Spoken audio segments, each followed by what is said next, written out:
Well, we don't usually start till uh, about 10 after, but we're going to get a little head start this morning. Michael, could you close those doors, please? Thank you.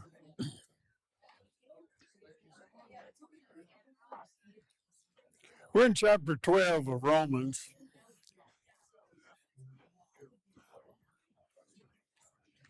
We'll give people just a little more time to come in. I started a little early.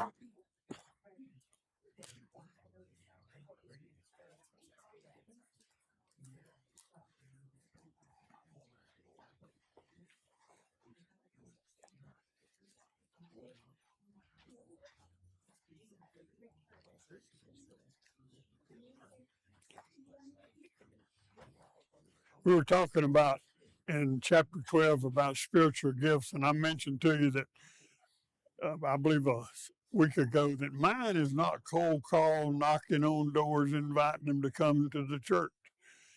Uh, I started to tell you a story about that, the experience I had in Scotland, but I won't go into that. But the thing to me is, I can imagine what it'd be like. In fact, I've had it happen when a stranger from another country shows up at my door and invites me to something. I don't take to that very well.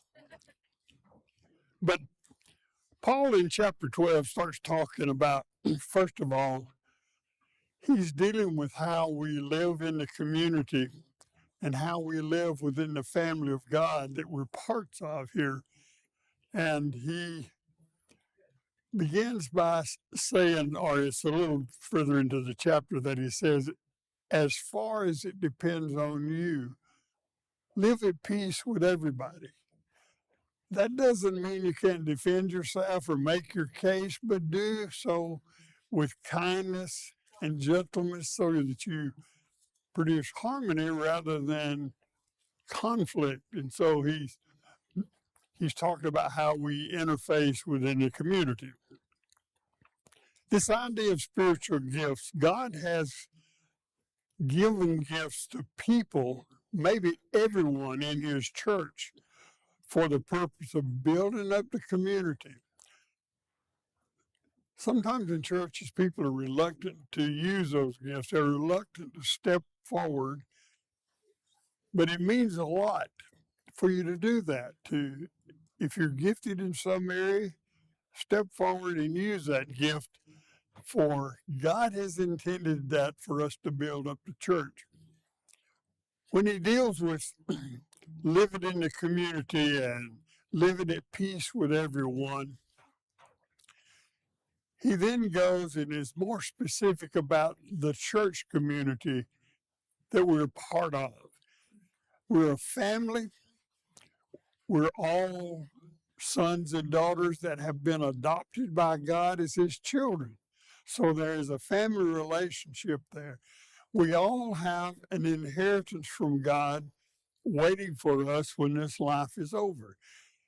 And so he encourages us to show brotherly love to one another within the family.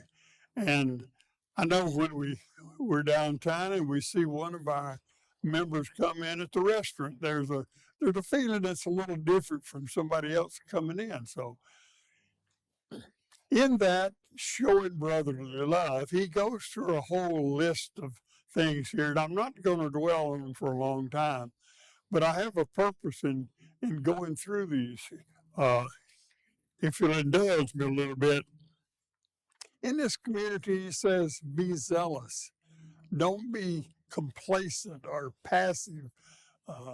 One of the things God charged the Israelites with in the Old Testament through the prophets was your complacency. So we need to be zealous.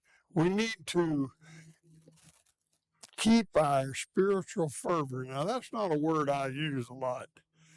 This fervor means that you have a certain amount of intensity in what you're doing, you have passion for what you're doing, but it's done with a certain amount of warmth too. So he wants us to keep that further. Be joyful in hope. We have a hope like no other people on earth have, and that is the reward that awaits us as children of God after this life is over. And it's a reason, regardless of what our situation is, we can draw from that and produce some joy in our lives. Be patient in affliction.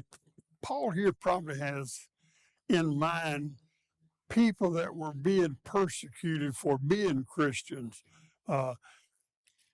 I don't think he was necessarily talking about physical things that you endure as a human being, but these people were being persecuted. He says, show patience in that. Be faithful in prayer. This is a big one with me. I think it is so important for us to maintain our relationship with God that he desires us to have, and to keep those communication channels open. Pray to our God. This is something that can happen spontaneously throughout the day. Something good happens and you think, God, that was a great thing. Thank you so much for allowing that to be part of my life. For me, to see a beautiful sunrise is a great thing. I think about, he has created this for us to enjoy, to make us feel good. So keep those communications with God open. It's important. It's part of our relationship with him. Share with the Lord's people.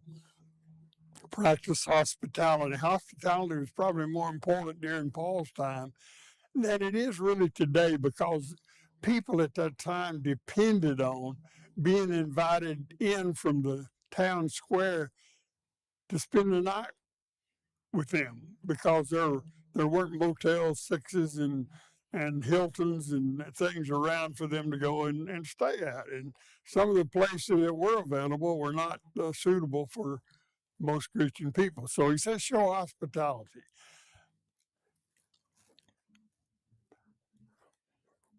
Bless those who persecute you and do not curse. Do not repay evil for evil. We looked at the admonition at the first of this chapter about presenting your bodies as living sacrifices. Didn't say a lot about that. May not mean a lot to us. It meant more to the Jewish people than it would to us today. But one of these ways that we present our lives to God as a living sacrifice is not giving way to our natural instincts when people do bad things to us and retaliate. When someone, he says, curses you, don't respond with a curse. Don't respond with evil. And it's important for us as disciples of Christ to be known for that, as people that do not retaliate, do not respond with evil when evil comes our way. And again, it doesn't mean that we can't make our case, that we can't defend ourselves, but we need to do it with kindness, with tact, maybe a bit of humility. And we know how to do that. We can do that. One that is really, I think is really important and we need to pay attention to is do not take revenge. I believe in the text he says, leave room. God says, vengeance is mine, I will repay. Leave room for God's vengeance, which means you and I don't need to intrude where God has his place of doing things. There's such a temptation to do that. That's our natural inclination, is to strike back and take revenge. But that's a dangerous thing to do, because that's God's prerogative. That's a place where he is to do his part in this deal, and so we should not do that. As far it depends on you, live in peace with all men, those inside the church family and those outside the church family. It's quite natural if Paul, or if the writer of Hebrews, I'm so used to talking about Hebrews, I'm going to try not to get over in there. But in the writing of the Roman letter, it's natural that Paul, when he's talking about how we live in the community and how we respond to our fellow citizens and our family in the church, that he would also address the civil government. And he does that. And he does it in a very direct way. He says, and I've got some of these things listed I'm going to go through here with you. Submit to the governing authorities. Who are the governing authorities?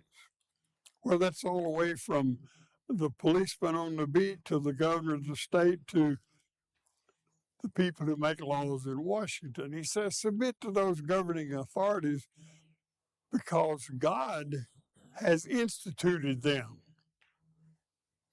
And if you rebel against them, or if you don't submit to them, then you're rebelling against something that God has created. And you'll bring judgment on yourselves. And then he says, has a statement here that might pique our interest a little bit. He said, rulers hold no terror to those who do right, but are for those who do wrong. Is that a universal case?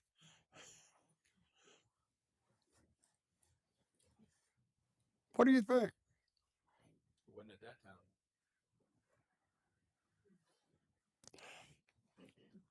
Paul, if he had been writing this letter, and I'm not trying to say that he was not guided by the Holy Spirit. I know he was. But if he had been writing this letter maybe 15 years down the road, he might have couched these terms a little differently, because at the time Paul wrote this letter, Christians were considered a sect or subset of the Jews. And the Jews had privileges granted to them by the emperor of the Roman government that was a great benefit to them. For example, they let the Jews honor their Sabbath day and didn't impose any restrictions or burdens on them on the Sabbath day. They forbid the Roman generals to bring a standard into Rome that had an image of the emperor on it. They showed that much respect for the Jewish religion. Although the Jews did not have capital punishment authority, if someone took a Gentile into the temple, that was a capital offense, and they would allow the Jews to execute that person. You remember in Acts 18 when Paul went into the Jewish synagogue there, and they were somewhat abusive to him and refused to listen to him, and he said, I'm turning to the Gentiles. The Jews grabbed him and carried him before Gallio, the proconsul in the town. And they said, this man is stirring up trouble. He is teaching things that are against our law. What did the proconsul say? This is a matter of your religion. I'm not here to hear these things. If you had brought him and charged him with a misdemeanor, I would have heard you. Go settle it yourself. So there were things that were granted to people who were Christians, especially the Paul and the apostles and the teachers, because they were Jews, that aided them and probably caused Paul to have a little different feeling about the government maybe than he would a few years later. Because I remember one case, probably about 15 or 20 years later, there was a governor under the Romans, and he wrote Caesar. This is a historical document. He wrote Caesar and said, look, I've got these people called Christians. He recognized they were not part of the Jews. And people are bringing them before me, and they're making charges against them. And if they do not deny that they're Christians, I have them executed. What should I do? Well, Caesar goes back and tells him, look, you examine them. If they have violated Roman law, then punish them, but not to kill them simply because they were Christians. So that's how the whole situation had changed. And that's why I say, even when guided by the Holy Spirit, Paul might have phrased this a little bit differently about 15 years later. I don't know.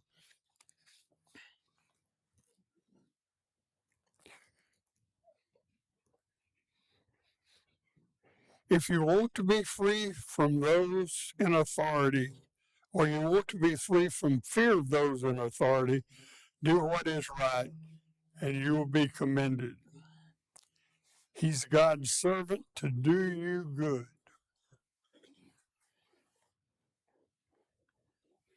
If you do wrong, he is God's servant of wrath to punish. And then Paul says something else. He says it's necessary for you to submit. And I've got a ring in here. Can y'all hear that? Let me move over. Mark, I don't know what the deal is. I've got a ringing noise here that's driving these folks nutty. It's going. Okay. Yeah, Hi. it's better now. It's better now. I'll stay over here.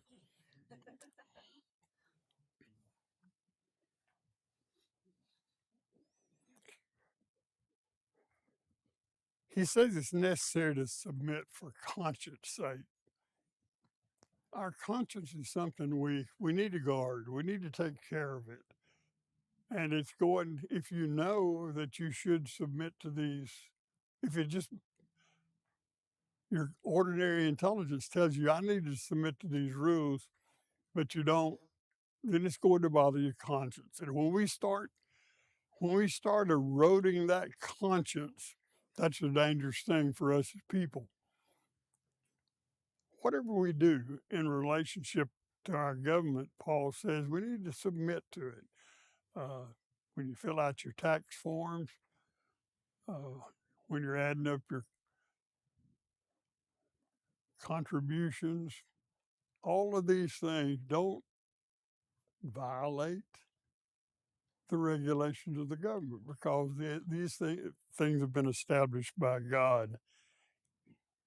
And He wants His society to be orderly. He wants order in communities and in governments. And Paul doesn't say that he selects individuals, but he establishes that position in order to maintain order in society.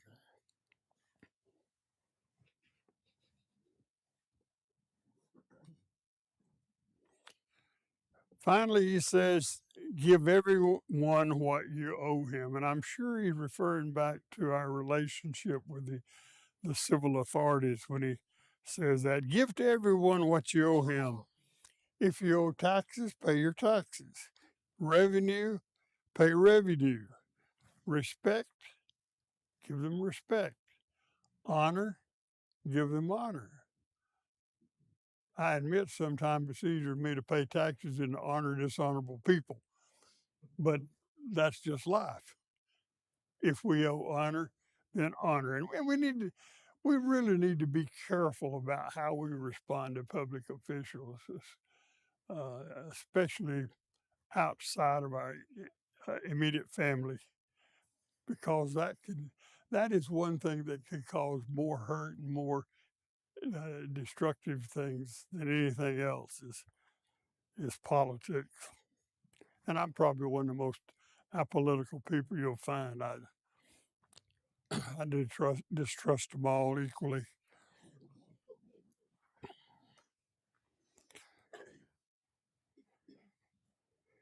Paul says, don't let any debt remain.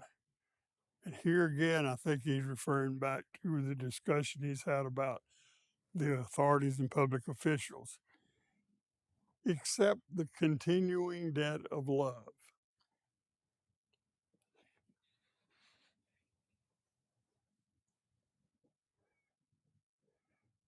And the love he's talking about is the agape kind of love that we want what is best for everyone around us.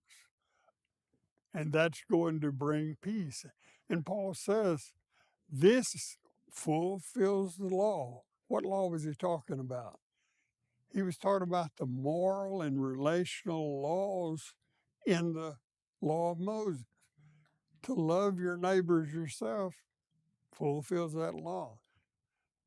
And Jesus told us that the two greatest commands was to love God with all of your being and then love your neighbor as yourself.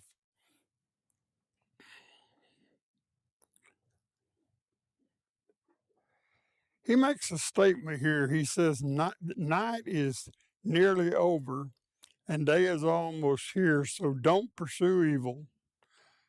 Rather, clothe yourself with Jesus Christ. In other words, make a part of your life the essence of who Jesus is and what he wants for us in our lives. Clothe yourselves. What do you think he means by the night is nearly over and the day is almost here?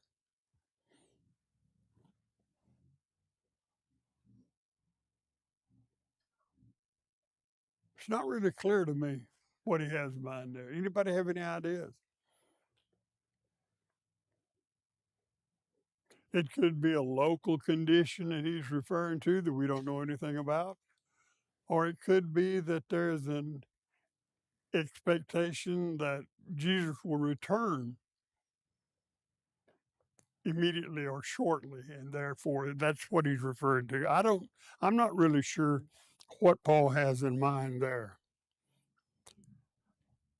But when we look at following these admonitions concerning to the government, when we look at these things that he's admonished us to do within the family of God, what we see is a mind or a life that is controlled by the Holy Spirit. That's what God is looking for in empowering us with his Holy Spirit. With that, he says, do not even think about how you might fulfill the desires of the sinful nature. And earlier in the chapter, he talks to us about the power of the Spirit in our lives and about dealing with the sinful nature, putting it to death the misdeeds of the body. All right, we've got some time here. I want y'all to talk to me. Tell me what you're thinking. I'm not going into chapter 14 because that is a great chapter in Romans, and I want my partner to be here when we do that. I have a pretty good history with the church at my age, and if more churches had gone to Romans 14 and looked at that and said, we're going to follow that, we're going to do what Paul admonishes us to do there, there'd have been a lot less strife in our churches. So we're going to spend some time looking at that. What are your thoughts today?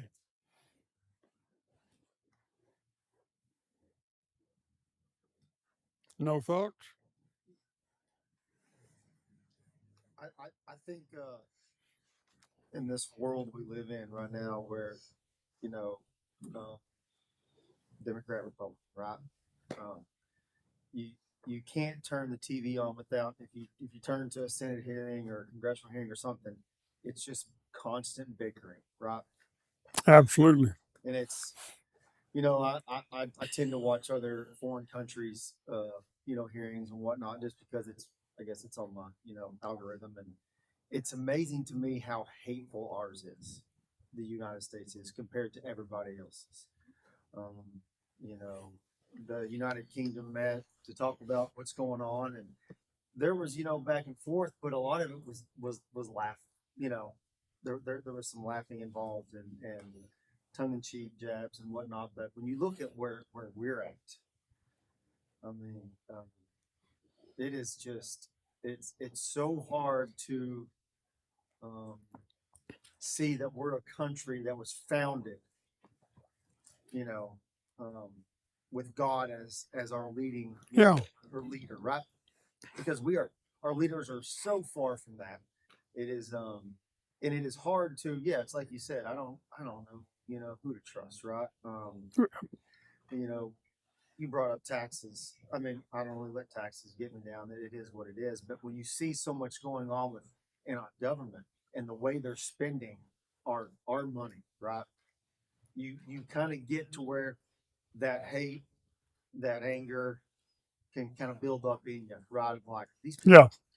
and it's like, no, I don't want to pay my taxes anymore, right? I mean, of Yeah. course, but at the same time, you still have to do it. You just, and so I do tend to struggle with trust, knowing that, um, you know, um, I know I'm supposed to pay my, you know what I'm saying? I'm supposed to do exactly what every American does as far as just kind of, pay in and then hopefully just believe that they're going to do what's right. But at the end of the day, I see it every day that it's just constant bickering, constant that, constant this. And then as a Jesus believer, you turn it on and then, they leave and you hear what they say about each other. And it's just so hard to be, um, committed to staying Yeah. Jesus approach life, And it's not good for us to have a steady diet of this all the time. And it's there. Uh, I had an 88-year-old grandfather who he went to death. He went to his deathbed angry at the world yeah. because his political Yeah. beliefs, right? And I used to always tell him, "Don't turn the TV, just don't turn it on, right? It'll Yeah. put you in a bad mood, And but it is hard. It's like you were, saying. It's. I know Caesar. I don't know who's worse now, us or Caesar. You know what I mean? As far Yeah. as how he treated, tax, Yeah. paid, And our society has become coarser, cruder, uh, less considerate of other people. Uh, we need to learn, and I know this is not always easy, to give other people the right to their conclusions and not be offended by it. Everybody's not going to arrive where you are. And so you need to grant them their conclusions or their opinions and not be offended by it. And we need to be known as Christians as a group of people that reflect that and are not ready to fight every time something crosses our path that we disagree with. Yes, Mal. Better watch out. I think you're going to chapter 14.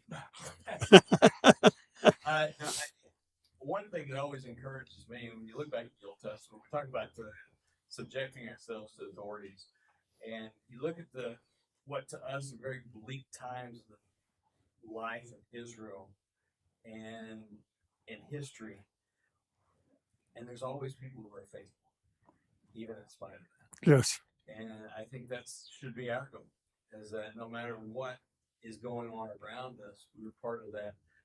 Those few that continue to be faithful during that because we're receiving what God says. Absolutely. And it comes to me over and over, especially when I read the Old Testament. I was like, how did anybody survive out of that faith?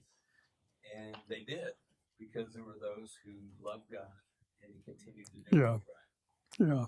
Brian, to your point, and you touched on it at the very end. You can't even. I think we have a hard time imagining what life was really like. I've done a lot of research and reading on life in the 0th century, in the early church, and the people that lived in that day, Christians who lived in that day, who had to pay taxes to Rome. Paul exonerates them to do it here. He exhorts them to do it here, and Jesus himself exhorts them to pay their taxes. They were paying taxes to governments that were putting them to death, that were putting innocent women and children to death, that were expansion in their military and taking over countries and just wreaking death and havoc everywhere they went.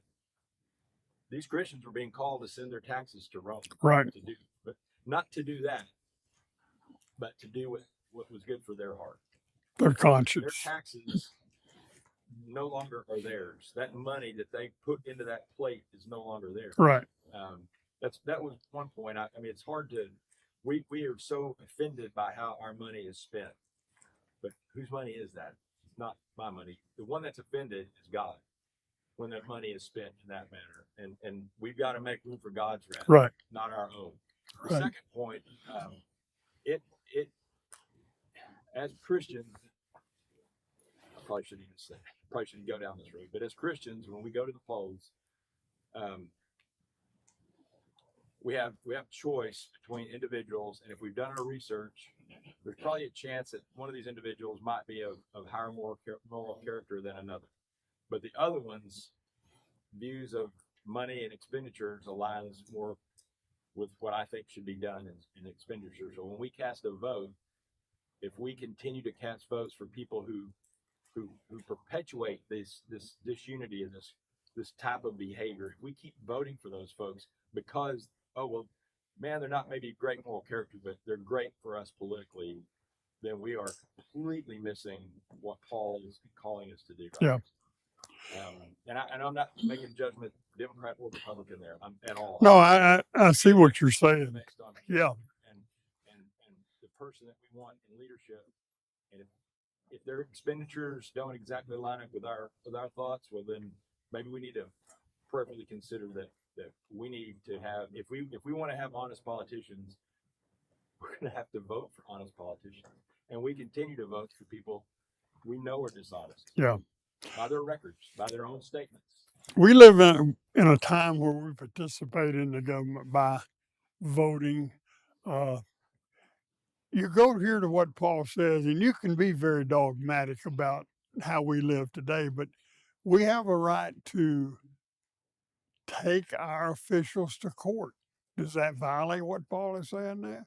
We have the right, constitutional right under a representative republic, to bring into court officials we think that are doing wrong. And people in this time of Paul's writing did not have that at all. Didn't have that. We don't want to be too dogmatic. We need to view this in terms of where we're living and how we're participating in things today. The thing I want to leave you with is, as far as it depends on you, live at peace with everybody.